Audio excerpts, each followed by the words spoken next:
अस्सलाम वालेकुम dear students. आज हम आपके लिए पीडीएफ की शक्ल में डिफरेंट जो हमारे टॉपिक अभी पढ़े थे इस यूनिट में, यूनिट नंबर 3 में एटम्स और मॉलिक्यूल्स के, उनकी एक पीडीएफ आपके व्हाट्सएप ग्रुप के भेज देंगे। इससे पहले हम इनको एक्सप्लेन भी साथ साथ किए जाएंगे इस वीडियो के वसातत से।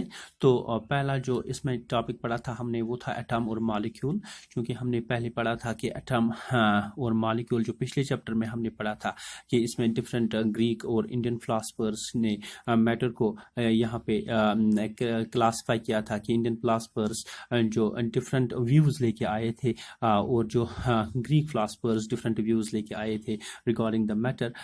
तो उनका जो क्रक्स था, जो इनका मैन मकसद यहाँ पर हमको देखने को मिला कि the atoms are the smallest particles और the building blocks of matter as well, and इनको हम पैरामाणु भी कह सकते थे at that time. And during the same period the ancient philosophers Democritus and Leucippus put forward the same idea.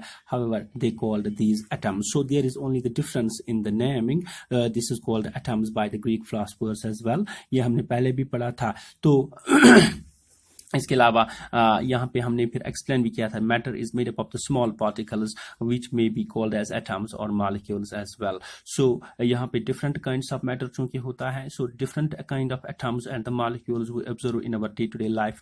And now the question arises how these atoms and molecules, or we can say the different compounds, how they are being formed. They are usually being governed in the next topic that we have done, that's law of chemical combination. तो law of chemical combination हमें ये बताता है कि क्यों कैसे different types of atoms elements combine होके compound बनाते हैं, and this is called as the law of chemical combination. And law of chemical combination consisting of two things. One is called as law of conservation of mass, ये भी हमने पढ़ा था।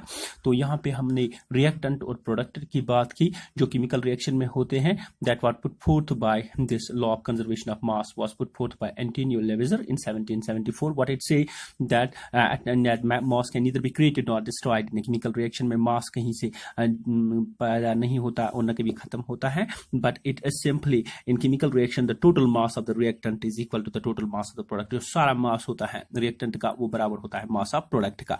फिर आगे हमने एग्जांपल दी थी like that of calcium carbonate CaCO3, इसको कार्बन डाइऑक्साइड के साथ मिलाया था, and this is calcium carbonate plus carbon dioxide, that if we take it 100 grams of CaCO3, and then it means the total mass of products, that is mass of CaO, that's calcium oxide, जो इसमें CO3 बनता है, इसमें CaO जो mass है 56 grams का और mass of carbon dioxide 44 grams है, that means always equal to 100 grams as well.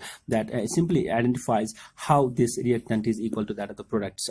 That will simply favor the law of conservation of mass. इसके अलावा हमने पढ़ा था experimental verification of the law of conservation of mass. यहाँ पे experimental conservation के experiment किया था कि हाउ हम कैसे प्रूव करेंगे law of conservation of mass को। यहाँ पर हमने अंदर से 5% solution of barium chloride, that's BlCO2, by dissolving 5 gram of BaCl2 in 100 grams of water पहले इस टेस्ट ट्यूब में बनाया था।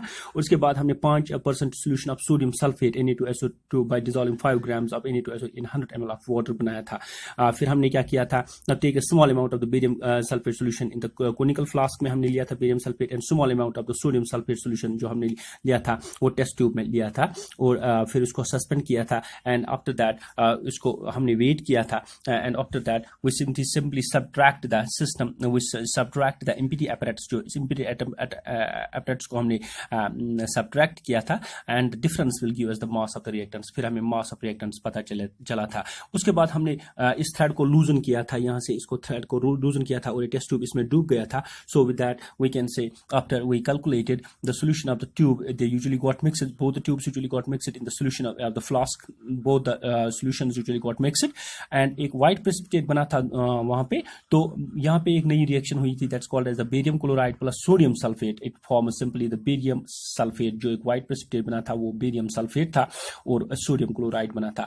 तो हमने इसके बाद उसको complete apparatus को फिर वे किया था और subtract जो initial reactant था वो subtract किया हमने product से, and we will found that we got the same masses to, the difference give us the total mass of the products along with that of the reactants. We observe that the mass comes out to be the same as it was before. Before the reactants. ये हमने पहले भी पढ़ा था कि जो reactants और products का मास है वो बराबर आया था। So that simply favour the law of conservation of mass. तो इसके अलावा लॉ ऑफ दूसरा जो लॉ है केमिकल कॉम्बिनेशन का, लॉ ऑफ कांस्टेंट कंपोजिशन, इसको हम लॉ ऑफ डेफिनेट प्रपोर्शन भी कह सकते हैं। ये definite proportion, it was put forth by simply J.L. Proust in 1799. What it states that a chemical compound is always made up of the same elements combined together in the same fixed proportion by mass.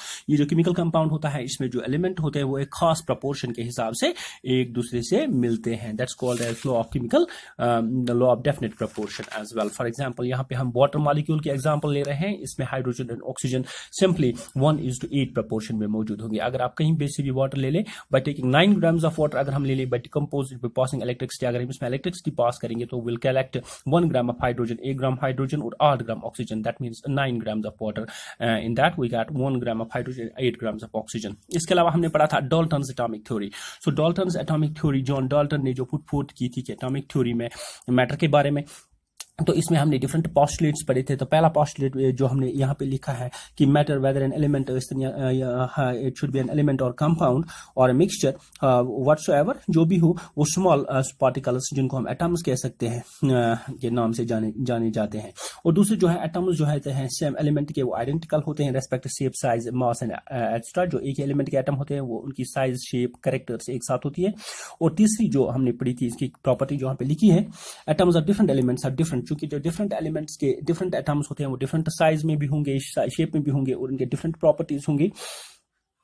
और element जो चाहे same हो या different हो वो एक दूसरे से कंबाइन होते हैं टू फॉर्म द मॉलिक्यूल्स और कंपाउंड्स। ये भी एक पोस्टुलेट है। पांचवा पोस्टुलेट जो इसमें पढ़ा था, when atoms of the different elements combine together to form compound they do so in a simple whole number ratio such as 1:1, 2:1, 2:3 extra.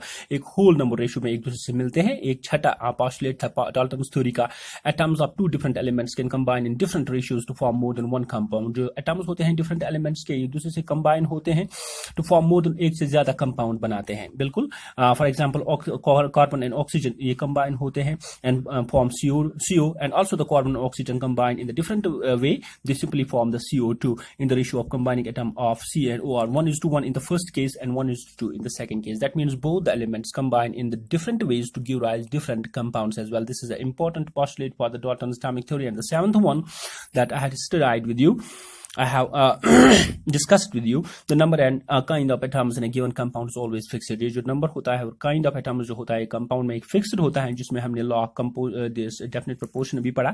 तो atom is the smallest particle taken in the chemical reaction. atom जो होता है सबसे छोटा होता है जो chemical reaction में पार्ट करता है।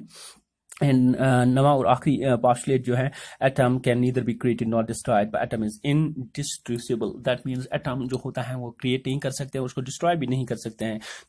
That is the 9th postulate of Dalton's atomic theory. इसके अलावा हमने फिर एटम को डिस्कस किया था कि what atom is, and atom के बारे में हमने पढ़ा था कि what different types of atoms. यहाँ पे एक खास, चूंकि हमें एटम के बारे में अब जानकारी हो गई है, लेकिन इसके अलावा हमने यहाँ पे पढ़ा था कि atom of noble gases like helium, neon, argon, krypton और ज़ीनॉन जो इनर्ट गैसेस होते हैं उनके एटम्स अनरिएक्टिव होते हैं और वो फ्री स्टेट में मूव करते हैं उनके एटम्स। हाउएवर जो एटम्स होते हैं वो कंबाइंड स्टेट्स में भी हो सकते हैं। For example hydrogen, oxygen and nitrogen they are highly reactive, वो हाईली कंबाइन होते हैं। इसका मतलब ये हुआ कि हमारे एटम जो होते हैं वो फ्री स्टेट में भी हो सकते हैं like that of inert gases, और वो कंबाइंड स्टेट्स में भी हो सकते हैं like that of oxygen, nitrogen, hydrogen extra as well.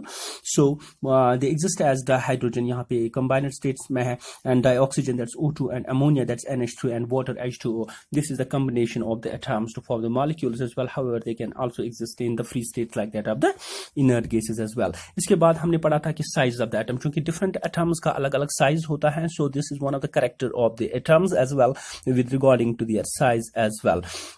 फिर हमने यहाँ पे पढ़ा था कि अगर हम मिलियंस ऑफ एटम्स को एक दूसरे पर लाकर खड़ा कर देंगे, stacks one together, holding stacks one together, but they will not form the thickness of a page of the paper. एक पेज ऑफ पेपर जिसकी थिकनेस होगी उसके बराबर, उससे कम होगी उसकी, उनकी थिकनेस, इतने छोटे होते हैं atoms. So they are highly sophisticated microscope के माध्यम से, जिसको हम स्कैनिंग टनल माइक्रोस्कोप STM के कह सकते हैं।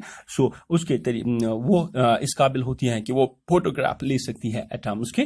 तो मैग्नीफाइड इमेज जो होती है सरफेसेस एलिमेंट्स में, और वो हम हासिल कर सकते हैं जब हम इंडिविजुअल एटम्स को देख सकते हैं। यहाँ पे हमने एक इमेज भी आपके लिए रखी थी जो आपके यहाँ पे ये एप्रेशंस देखने को मिलते हैं, जिसको हम क्लिप्स भी कह सकते हैं। यहाँ पे हमने लिखा है क्लिप्स को पीक्स, उनको वो भी हम देख सकते हैं clearly. So the atom are consider to be spherical, particularly हमें एटम स्फेरिकल कंसिडर कर सकते हैं। Their sizes are expressed in terms of their radii, और इनकी जो साइज है उनके रेडियई के हिसाब से हम देख सकते हैं, जिनको हम एटॉमिक रेडियई कह सकते हैं।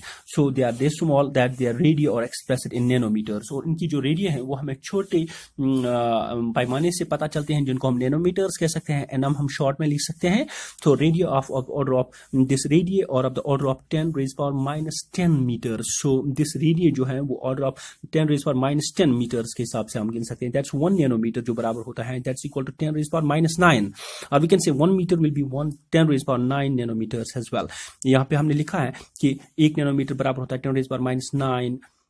सो हाइड्रोजन एटम जो है वो smallest of all the atoms, सबसे छोटा एटम होता है hydrogen atom, that's having the radius of 0.037 nanometres. So this is regarding the size of the atom.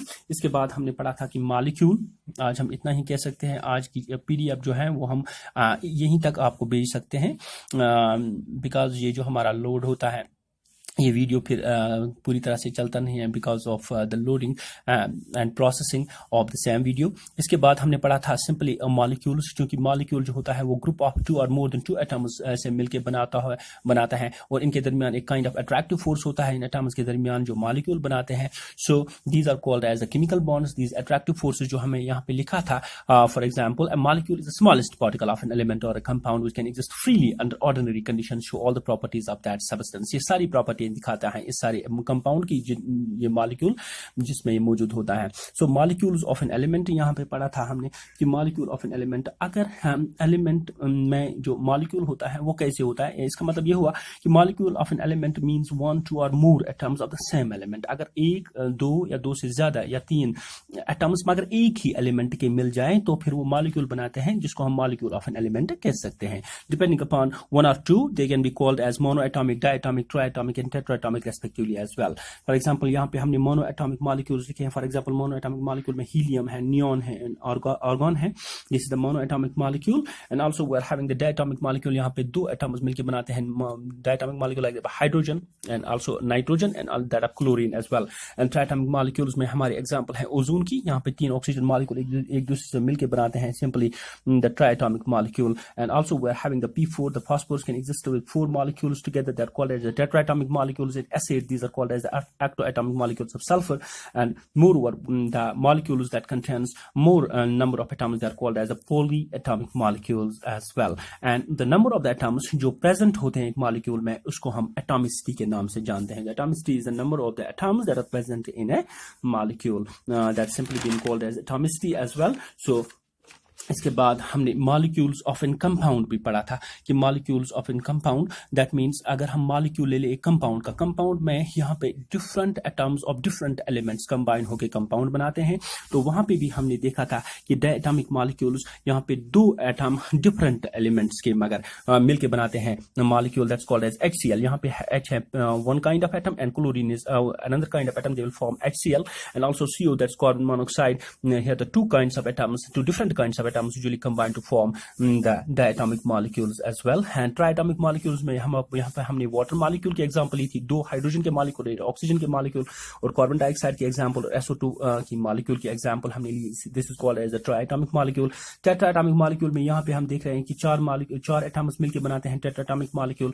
So hydrogen, oxygen and that is the hydrogen peroxide. And also we are having NH3, that's called as ammonium molecule। So dear students, this is simply the second class of molecules. These are called as the molecules of a compound, who are different elements or different atoms of different elements combined together to form the molecule. I will send you the same page in the form of PDF to your WhatsApp numbers. Thank you.